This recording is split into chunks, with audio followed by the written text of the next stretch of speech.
O retorno do vigilante.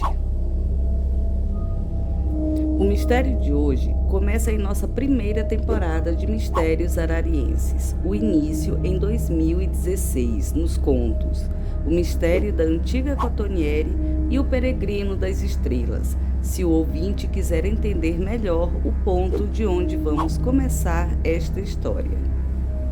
Sentindo seu corpo ainda com algumas partes dormentes, devido à força que fizera para se libertar do campo de energia que o puxava para dentro daquele estranho objeto, o homem de meia-idade se encontrou deitado sobre uma espécie de maca suspensa no ar por uma força magnética desconhecida na época, mas já muito comum nos trens-balas que não tocam os trilhos atualmente.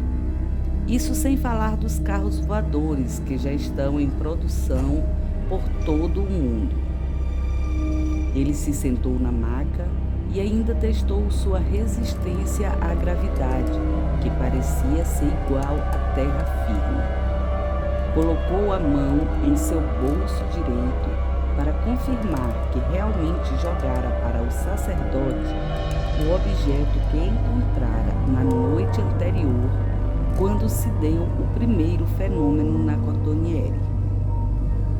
Ele tinha 50 anos de idade na época, e o ano em que deixara a terra fora de 1955, onde tinha família com filhos e futuros netos. Estava atordoado com toda aquela novidade à sua volta, pois a aeronave, como pensou ele no momento, parecia não ter nenhum piloto nos controles, visto que ele se encontrava na parte que considerou ser a de navegação.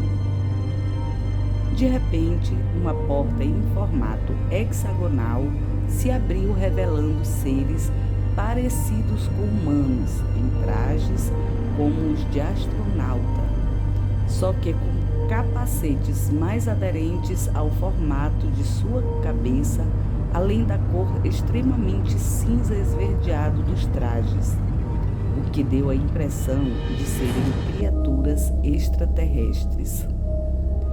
Um assunto que já estava em alta no período pós-Segunda Guerra Mundial. Mas aquilo era o que menos o preocupava naquele momento. Os seres se comunicavam por sinais muito parecidos com as libras para surdos mudos e apontavam insistentemente para o homem sentado na maca.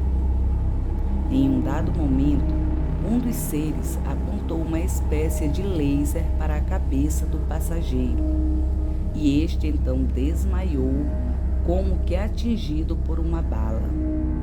Assim que acordou, o mesmo estava sobre o terreno da antiga Cotonhiere, bem no centro de onde fora sugado uma noite antes.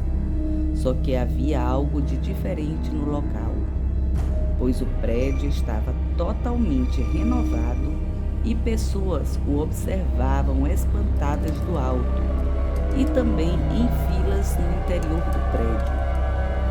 Quando se levantou, ainda tonteando por conta do laser que o atingiu escaneando o seu cérebro, foi que o vigilante viu que o prédio agora tinha cedido sua estrutura para abrigar um hospital de grande porte na cidade, e que o ano já não era o de 1955, e sim o de 1985. Segundo observou num calendário preso em um dos murais na entrada à sua direita, 30 anos após a noite em que desaparecera misteriosamente. Eram 19 horas em ponto, e ele não sabia o que dizer nem fazer ali naquele momento, mas sabia onde deveria ir para não ser visto como louco ou mesmo alguém que reaparecera do nada depois de tantos anos. Não podia retornar para sua casa, pois sabia que muitos dos seus já deveriam ter falecido, inclusive sua esposa, a qual era mais velha do que ele já na época do seu desaparecimento. Ele iria procurar aquele com quem compartilhara seu maior segredo ao lhe jogar o objeto que encontrara naquele local há 30 anos, o sacerdote da cidade. Chegou na casa paroquial lá pelas 19h45, por conta do medo de algum conhecido o reconhecer e também por causa de estar trajando roupas da década de 50. Bateu à porta do sacerdote naquela sexta-feira e foi recebido por um homem estranho a saudar-lhe com um sotaque carregado num português nada comum ao do Brasil. O sacerdote então o convidou a entrar e lhe apresentou o amigo com quem bebia um chá naquela noite, como se tratando do senhor Zaque Cholone, da República do Congo, na África. A pessoa certa para ajudar o vigilante que retornava para fora da sua época a retornar para o seu devido tempo.